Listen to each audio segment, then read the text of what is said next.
पंजाबी लिखारी सभा कैलगरी की महीनेवार मीटिंग विच इस वार पंजाबी के उगे साहित्यकार सरदार हरनेक सिंह बदनी का कहानी संग्रह नईओ लभणे लाल गवाचे लोक अर्पण किया गया। हरीपाल होरा ने इस मौके ते सरदार हरनेक सिंह बदनी की इस पुस्तक विचली हर कहानी के विषय वस्तु तो हाज़र ਸਰੋਤਿਆਂ ਨੂੰ जाणू करवाया ਅਤੇ हरनेक बदनी ਨੂੰ ਇਸ ਲਈ ਵਧਾਈ ਦਿੱਤੀ। कहते हैं कि लिखना एक कला है, एक साधना है ਅਤੇ एक भगती है। गोरकी के लफ्ज़ों में लेखक वो हुंदा है जिहड़ा दिने ही सुपने लैंदा है। इन्हां सुपनिਆਂ ਵਿੱਚ कुछ सुपने वो भी हुंदे हैं जिहड़े लेखक ਨੂੰ चैन नाल बैठण नहीं दिंदे। लेखक के दिमाग का दरवाजा खड़काउंदे रहंदे हैं। कई बार कागज के उतरे हुए पात्र लेखक ਨੂੰ अलांभा दिंदे हैं कि तू साडे नाल इंसाफ नहीं कीता। उन्हां दे अलांभे लाउण लई लेखक ਨੂੰ कई बार कई कहानी बार-बार लिखनी पैंदी है जब तक गुस्से खोर पात्रां की तसल्ली नहीं हुंदी। जेकर असीं इत्थे आए हां तां इस मुल्क दे बण के रहिए ते इस मुल्क दे सारे मसलिਆਂ ਵਿੱਚ अपनी शमूलीयत करिए। ਜਦੋਂ ਅਸੀਂ इस मुल्क ਨੂੰ अपना लिया फिर साडे जवाक चाहे गोरिਆਂ ਨਾਲ ਵਿਆਹ ਕਰਾਉਣ ਜਾਂ ਕਾਲਿਆਂ ਨਾਲ ਸਾਨੂੰ कोई फर्क नहीं पैना चाहिए।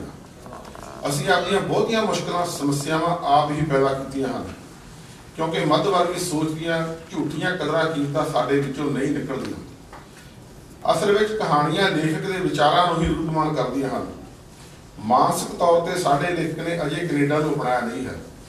कनेडा का सभ्याचार औरतों की रिश्ते की मनुख की आज़ादी की कदर करता है। उसकी गल है कि असीं देग कराउण लंगर लाउण रटे रटाए पाठ कराउण साधा संतां दे पैर धोने इत्थे भी जारी रख रहे हैं। असीं बाप के हत्थां दे अटल नहीं देखते, असीं मां दीयां झुरड़ियां नहीं देखते पर अंध विश्वास विचों झूठी तसल्ली भालते हैं। असीं धार्मिक पुस्तकां ते टीका टिप्पणी नहीं कर सकते। असीं तां धार्मिक पुस्तक नूं पुस्तक भी नहीं कह सकते। असीं आपकी सोच ते कितना ही चਿਰ पहला जिंदरा मार लिया है। पता नहीं असीं कदों इस धार्मिक अडंबरा चों निकल के खुली हवा विच साह लवांगे। अखीर विच मैं कहना चाहुंदा हां कि हरनेक ने विषयां की चोण बहुत सोहणी कीती है। इन्हां विषयां नाल उसने कितना इंसाफ कीता है ये तो पाठ की दस सकते हैं। पर फिर भी हरनेक ने कहानियां दियां या पात्रां दियां लगामां खुलियां नहीं छड्डियां। वो जो कुछ कहना चाहता है अपने पात्रां दे मूहां चों कहा रहा है। कई कहानियां फ्लैशबैक हैं ते कई बहु परती हैं ते कई कहानियां नूं कहानी दे टाइटल दुआले घुमाया गया है। हरनेक ने कहानी संग्रह अपनियां दोनों नूहां नूं समर्पित किया है। बहुत वधिया गल है। उसने नूहां नूं नूहां नहीं बेड़ियां कहा है। ये होर भी वधिया गल है। हुण दो गल्लां मैं कनेडा में लिखी जाने वाली कहानी बारे जरूर करनियां हैं। कनेडा की बहुती कहानी रिश्तियां के घाण बारे सभ्याचार की टुट भज बारे जां भो हेरवे बारे है। अजे कनेडा की पंजाबी कहानी कनेडियन पंजाबी कामिਆਂ की कहानी नहीं बनी। जो दुख तकलीफां बेरी तोड़न वाले साडे वीर भैन भरा क्लीन अप करन वाले कंस्ट्रक्शन काम करने वाले या ड्राइवरी करने वाले साडे अपने हथों लुटे जा रहे हैं। इसका कनेडियन पंजाबी कहानी में जिक्र नहीं हो रहा।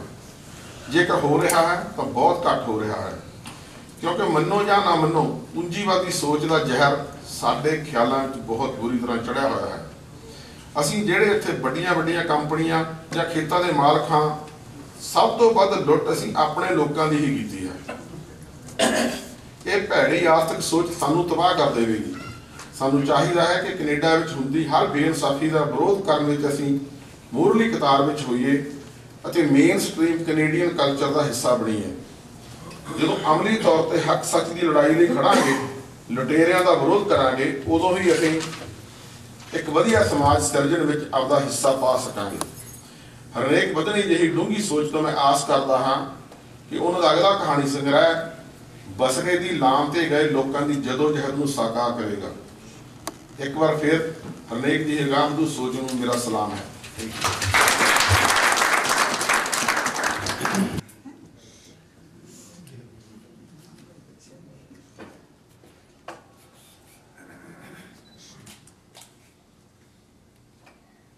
होगी भाजी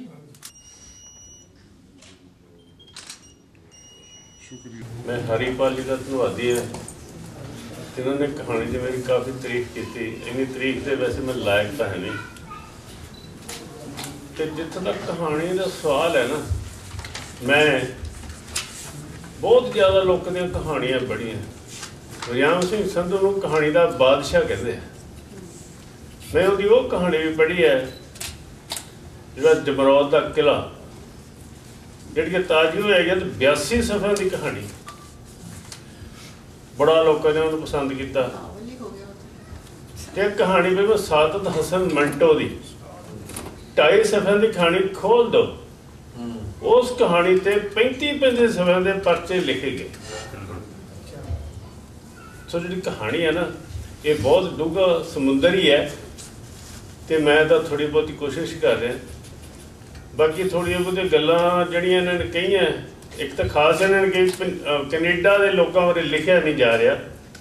ਮੈਂ ਉਹ ਸੋਚਦਾ ਵੀ ਉਹੀ ਲੇਖਕ ਲਿਖਣਗੇ ਜਿਹੜੇ ਉਹਨਾਂ ਬੱਚਿਆਂ ਨਾਲ ਕੰਮ ਕਰਦੇ ਆ। ਜਿਹੜੇ ਨਵੇਂ ਲੇਖਕ ਆਉਣਗੇ ਨਾ, ਜਿਹੜੇ ਉਹਨਾਂ ਬੱਚਿਆਂ ਨਾਲ ਬੇਰੀਆਂ ਤੋੜਨਗੇ। ਹੁਣ ਮੇਰੇ ਵਰਗੇ ਨੇ ਬੇਰੀ ਤਾਂ ਤੋੜੀ ਨਹੀਂ, ਉਹ ਨਵੇਂ ਜ਼ਰੂਰ ਲੇਖਕ ਲਿਖਣਗੇ ਇਹ ਜਿਹੀ ਗੱਲ। ਤੇ ਬਾਕੀ ਜਿਹੜੀ ਕਿਤਾਬ ਹੁੰਦੀ ਹੈ, ਜਦੋਂ ਰਿਲੀਜ਼ ਹੋ ਜਾਂਦੀ ਹੈ, ਇਹ ਉਸ ਲੇਖਕ ਦੀ ਸਰਮਾਇਆ ਨਹੀਂ ਹੁੰਦਾ, ਇਹ ਪਾਠਕਾਂ ਦਾ ਸਰਮਾਇਆ ਹੁੰਦਾ। ਪਾਠਕਾਂ ਨੇ ਪੜ੍ਹਨਾ। ਤੇ ਮੈਂ ਸਾਰਿਆਂ ਨੂੰ ਇੱਕ ਬੇਨਤੀ ਕਰਦਾ ਵੀ ਜਿਨ੍ਹਾਂ ਨੇ ਕਿਤਾਬ ਲੈ ਕੇ ਗਏ, ਕਿਤਾਬ ਪੜ੍ਹਨ ਤੋਂ ਬਾਅਦ ਮੈਨੂੰ ਫੋਨ ਜ਼ਰੂਰ ਕਰਕੇ ਦੱਸਣਾ ਕਿ ਤੁਹਾਨੂੰ ਇਹ ਕਿਤਾਬ ਕਿਵੇਂ ਲੱਗੀ, ਕਿਹੜੀ ਕਹਾਣੀ 'ਚ ਕਿਹੜੀ ਗੱਲ ਤੁਹਾਨੂੰ ਚੰਗੀ ਨਹੀਂ ਲੱਗੀ, ਤੇ ਕਿਹੜੀ 'ਚ ਕਿਹੜੀ ਸਭ ਤੋਂ ਵਧੀਆ ਲੱਗੀ। Thank you.